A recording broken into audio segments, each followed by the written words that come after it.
Be honest and tell them that you will be listening and learning, not fixing and bringing in things. You don't have to show everyone everything you know.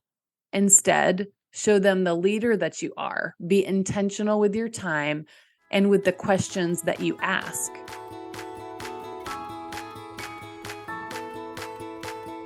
Welcome to You Belong in the C-Suite podcast. You are ambitious in life and in your career, but something is missing. You want to bring more of your passion to what you do. Because let's be honest, you pour a ton into your work, and it needs to mean more. I'm your host, Laura Eigel. I'm a mom, wife, PhD, coach, advocate, introvert, and indoor rowing fanatic. I'm passionate about living a life that's in line with my values. We'll give you the actionable tips and tools you need to lead with your values, make a difference, and have career success.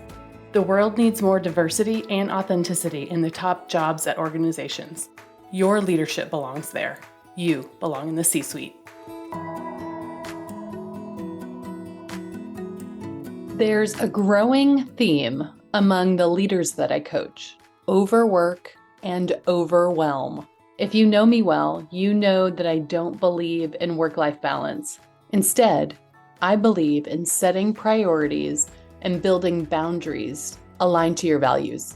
I'm not talking about a self-help quick fix here.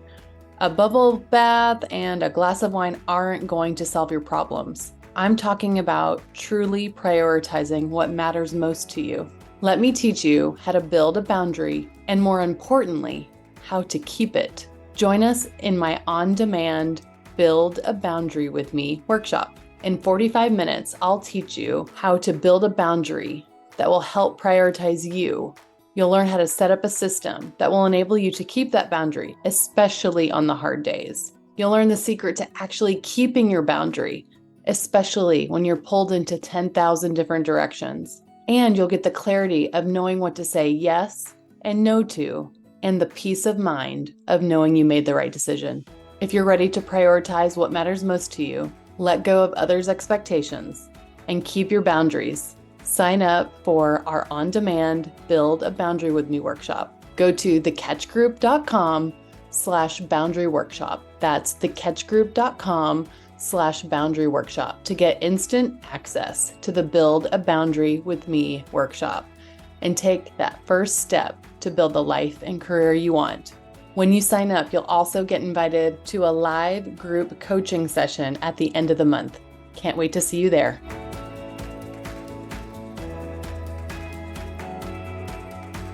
Welcome to this week's episode of the You Belong in the C-Suite podcast.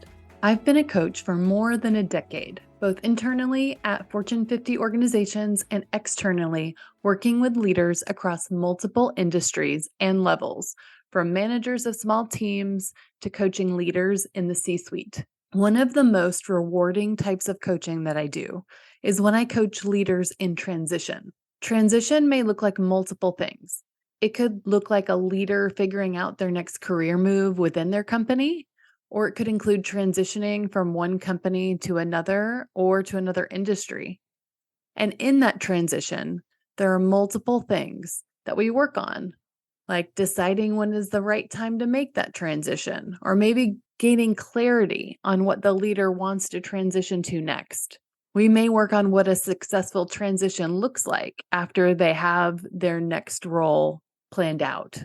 So how they want to leave their current role strong, having a really great break in between roles and pause to rest, and then how to set themselves up successfully for their next role.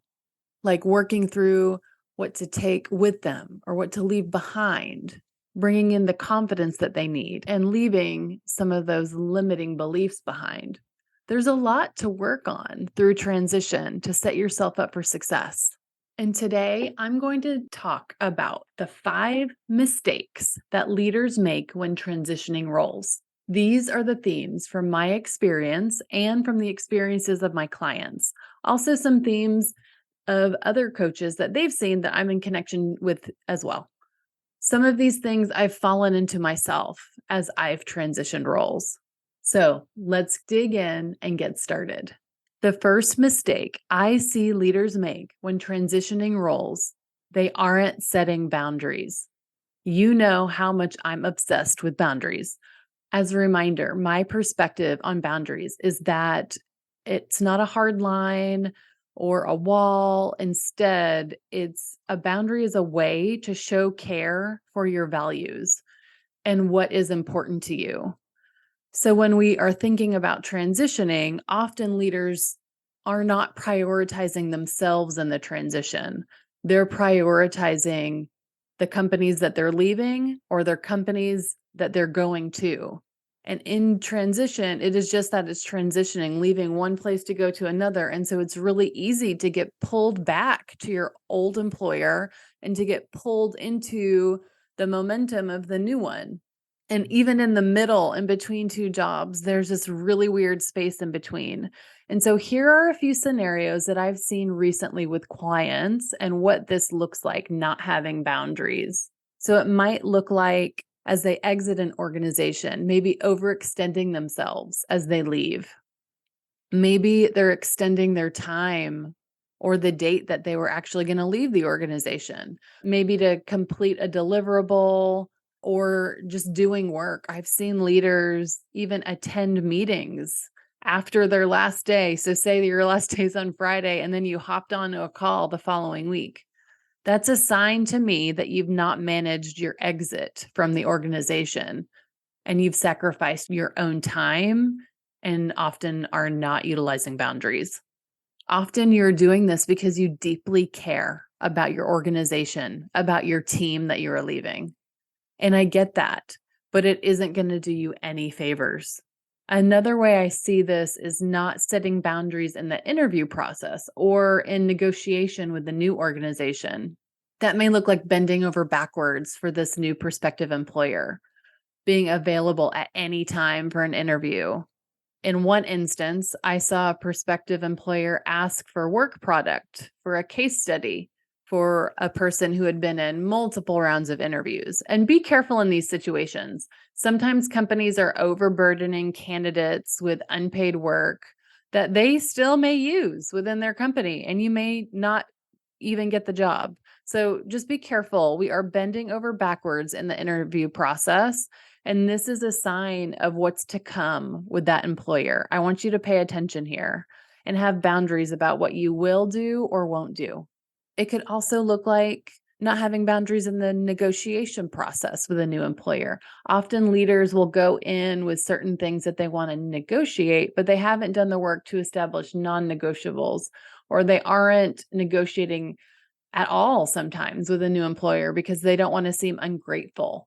So not thinking through your non-negotiables is another signal of not having boundaries or caring for what you want or need.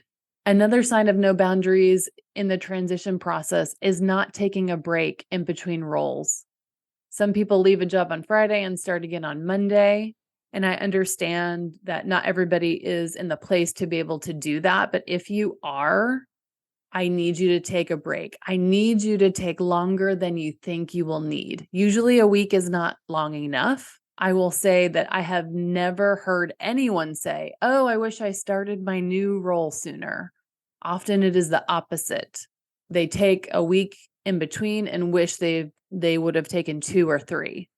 Another thing that I see are people starting their new jobs before their first day. So they're in that break period, that weird time in between jobs where you've turned in your laptop for your old job and you haven't gotten your new laptop yet for your new job, but you're already starting to sit in on calls. This is another thing that you can decide not to do. I get it, wanting to start the new job and get ahead. I've done this myself in the past, but here's the thing, you need that break. You need to honor that break. A transition is also the perfect time to start building the boundaries you always wanted in your old role that you never had. Start in the break before you start your new role. Think about, what did you wish you could do in your old role, but you never did? So do you wish that you had a consistent morning routine, maybe where you worked out? Start doing that in your break and bring that with you. Bring that new routine with you. In your old role, do you wish you had more boundaries around how connected you were? maybe how often you checked email. I'll share this example. One thing that I did when I started a new role, I ended my role with one company, I started with a new company. And in the new company, I decided to separate work email. So I did not have work email on my personal phone. And to do that, I actually received a work phone. So I had two cell phones, one that I used for work and one that I used personally. And it was great because I could intentionally not bring my work phone with me when I was with family. And that was a boundary that I intentionally set in my break before I went into my new role. So, what are those kinds of things that you might need to start building? I will tell you that new employer does not know what you did before. So, you can come in with the boundaries that you want in this new space. So, what do you want that to look like? What do you want in your new role? And make that happen and start that in the in between space. So, in summary, this first one, the biggest mistake that I see leaders make in transition is not establishing boundaries when they're transitioning roles. They aren't caring for their values and what's important to them. They're instead honoring the values of their previous employer or future employer. So, instead, I want you to establish those boundaries for you. Honor when you leave an organization and finish strong. In the space between, show up for what you need and start setting boundaries. In the interview process and negotiation, start there too. Build those boundaries in all of those places. You need them more than you know. And it's a mistake if we're not thinking about it. Okay, so the first thing I said that there's 5. So that was the first one. This is the next most frequent mistake. If boundaries is the first, the second mistake that I see leaders make most in transition is going too fast and putting too much pressure on themselves to make an impact quickly. So many leaders who are transitioning, you're transitioning to a bigger job, a bigger scope, a bigger team. Often they've come from cultures that have rewarded and incentivized them to get things done, to show results, drive for outcomes. They have this in their DNA, they're type A, right? You might resonate with some of those adjectives and descriptors. I know I do. They're used to seeing the impact of their team and their team's achievements, right? So often when you're transitioning from one company that you've been at, especially for a long time, and then you're going into a new environment, you know, you start working like you would have in your previous company without giving yourself the space to learn at the new company. And this is what this looks like. You start your new role, you jump right in. You might be making decisions about your team or the strategy in the first 30 days. You might be changing processes, bringing in new ideas. What does this feel like? It feels like you know better. It feels like you have an agenda. It feels like that maybe you don't value what they did before you got there. It may feel too fast. The place that you came from may have a completely different pace. They may have a completely different decision-making process. They may incentivize different behaviors. The ultimate impact of this is that you could be seen as someone that doesn't really fit into the culture or that doesn't know how we get things done here. I'm using air quotes here, which you can't see, but in my previous corporate experience, when someone would come in externally into a big role and start doing a lot of things quickly, they would get early feedback and comments like, oh, wow, they're really getting things done. Until suddenly, about 3 months in, they would get the reputation of not collaborating and driving their own agenda. Even if it was the thing that they were hired to do, it was the way in which they were getting the work done. They were moving too fast or not doing it in the way we do things here, right? And the common outcome would be a perceived mismatch. And then they would end up sometimes leaving the organization. There was actually a term for it, organ reject, as in the phenomenon when you get a life-saving organ transplant and the person's system at first operates okay with the new organ, but over time, the person's system rejects the transplanted organ. Now, I know this is a very extreme term for something that happens at work. And now that I'm describing it, it's probably not the optimal way to describe that. But that was the term that was used there. And that was the perception. It could have been many things. Maybe they didn't hire the right person.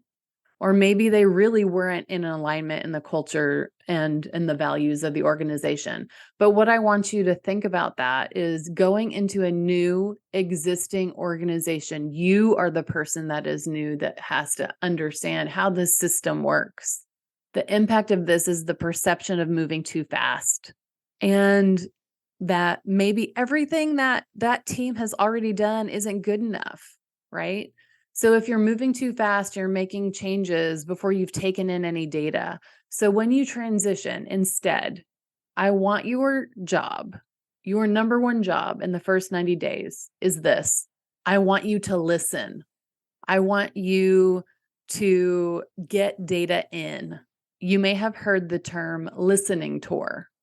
I want you to go on a listening tour. I want you to build relationships and go on your own listening tour in those first 30 to 90 days. One woman I'm coaching is doing this by going on a listening tour and meeting with every person on her team in the first 30 days. It gives you a chance to build relationships and to listen to what's on their mind, to build connection, right? You can then start to collect data on the themes that you're hearing. Focus on the listening, though, and the learning, and set that expectation that you aren't going to do any of the doing just yet or the big decision making just yet in the first 30 to 90 days. By being transparent with your team, hopefully this will set them at ease. They won't be waiting for you to come in and change things up right away. Be honest and tell them that you will be listening and learning, not fixing and bringing in things. You don't have to show everyone everything you know. Instead, show them the leader that you are. Be intentional with your time and with the questions that you ask.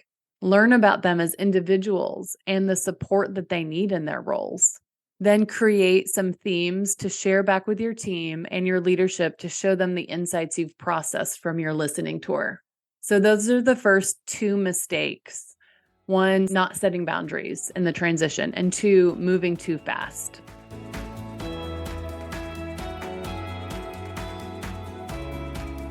I had just received another cancellation from a client. An urgent issue had come up in their department. I want to meet my clients where they are, and these things happen. You have to reprioritize. I get it. But the sense I was getting from this client was that everything was feeling reactive. Overwhelm was taking over. This isn't uncommon, unfortunately. It's a theme that I'm seeing more and more of, the overwhelm. What I know is that there are days and seasons of work that are busier than others. And when I utilize my consistent morning routine, I'm able to face those frenetic days with more focus and clarity. This isn't something I've always been good at, but I am now because I learned how to stay consistent and to build and keep my boundaries. I want to teach you how to do it too. Join my on-demand workshop called Build a Boundary with Me. I know you are busy. I know you are overwhelmed. That's why I've made it on demand so that there isn't another thing that you have to put on your calendar. Watch it when it's convenient for you. If you need it right now, it's there for you. If you want to watch it or listen to it on your ride in to the commute to the office, you can do that too. If you're ready to prioritize what matters most to you, let go of others' expectations, and keep your boundaries, go to thecatchgroup.com/boundary workshop. That's thecatchgroup.com/boundary workshop to get instant access to the Build a Boundary with Me workshop.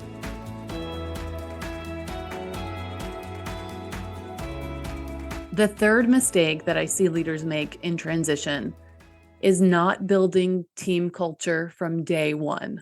So when you're transitioning into a new role, I want you to start thinking about culture from before day one, actually. That starts in the interview process.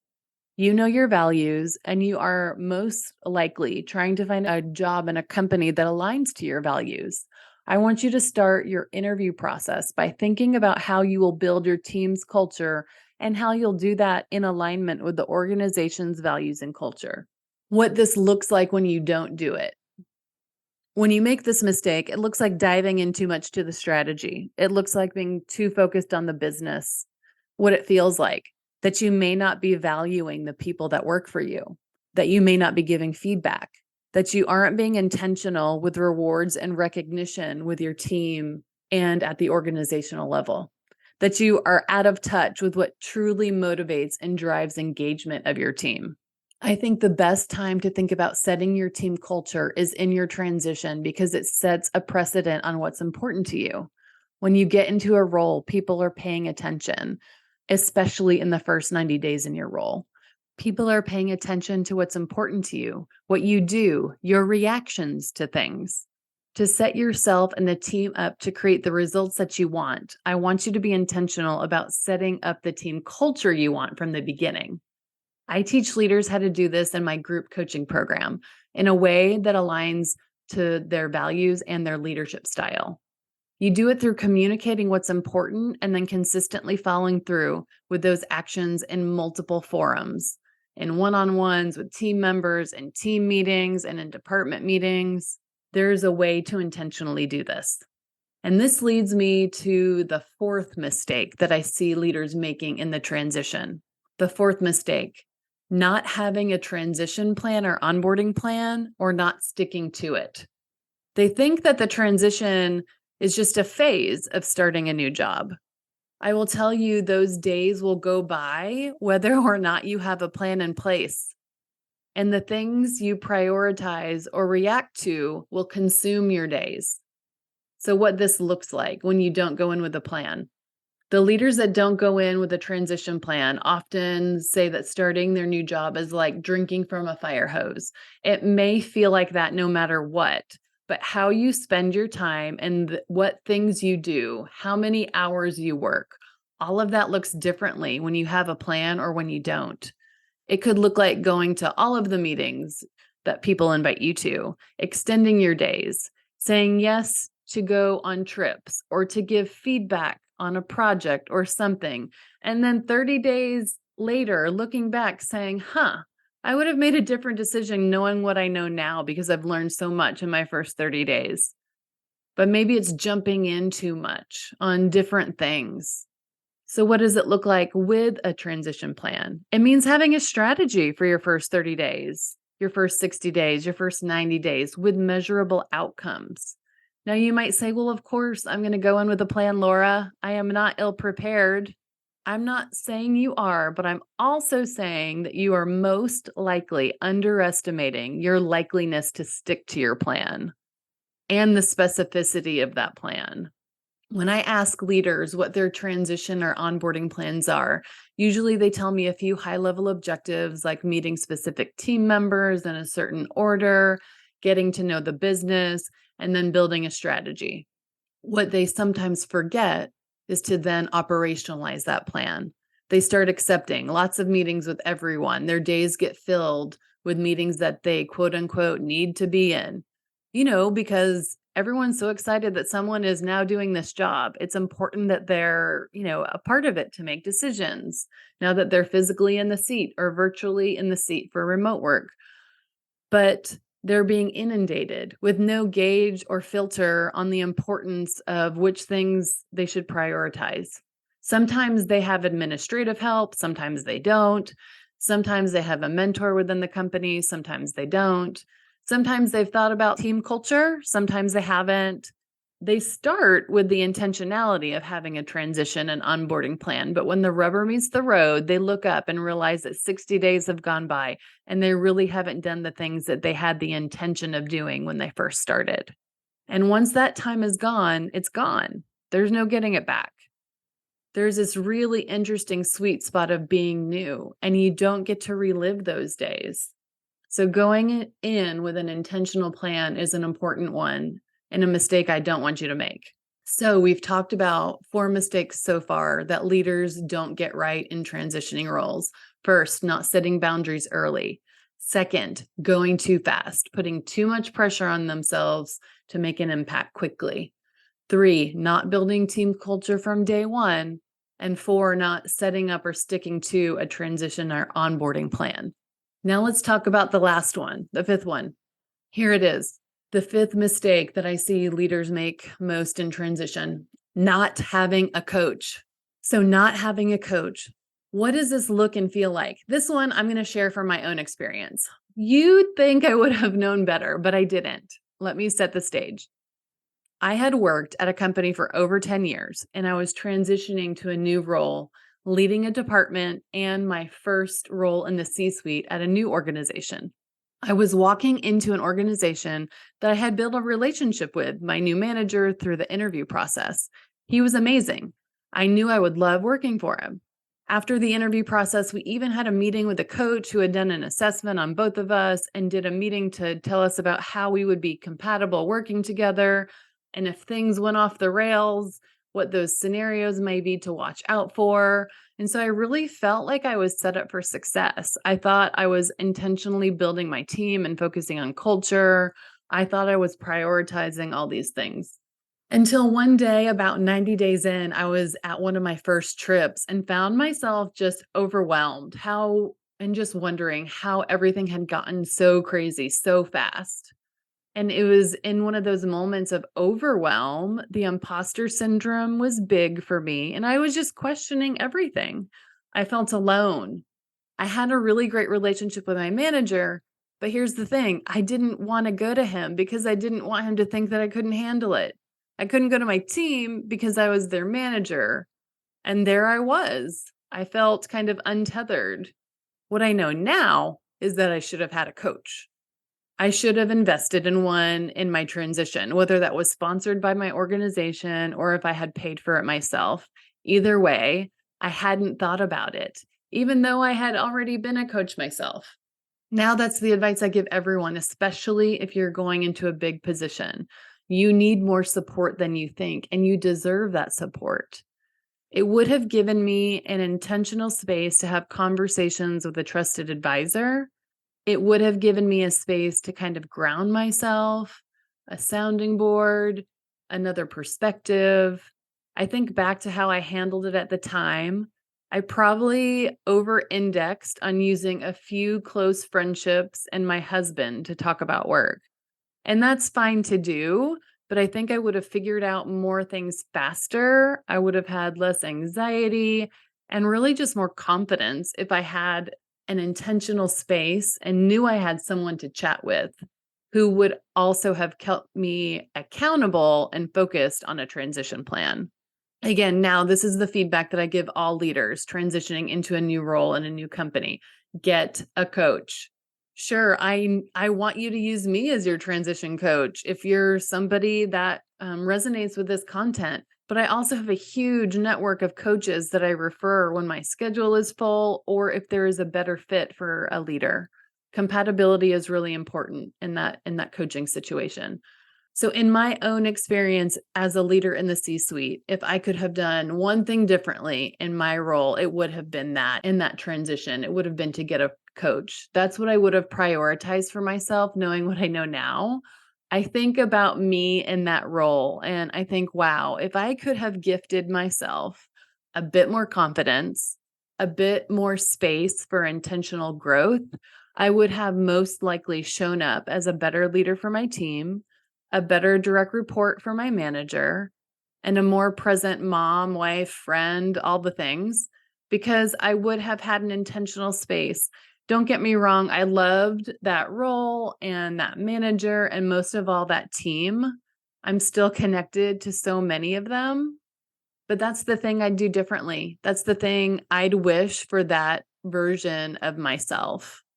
Again, this is not lost on me. The name of this podcast being You Belong in the C-Suite, because I'm building something that I needed for myself when I was in the C-Suite, right? And that's what I prioritize for myself now, coaching. I have multiple coaches that I work with and communities that I get support in. I know that that accountability of a coach gets me better outcomes. I know that about myself. So now it's something that I invest in for myself and for my business. So let's recap on the 5 mistakes that leaders make in transition. 1, not setting boundaries early. 2, going too fast, putting too much pressure on themselves to make an impact quickly. 3, not building team culture from day one. 4, not setting up or sticking to a transition or onboarding plan. And 5, not having a coach. It would be my honor to work with you in your career transition in one-on-one coaching or group coaching. Get in touch on my website or send an email to hello@thecatchgroup.com to see how we can work together. Or if you want a recommendation for another coach in my network. Either way, I want you to be supported in your career transition. Remember, your leadership belongs here. You belong in the C-suite.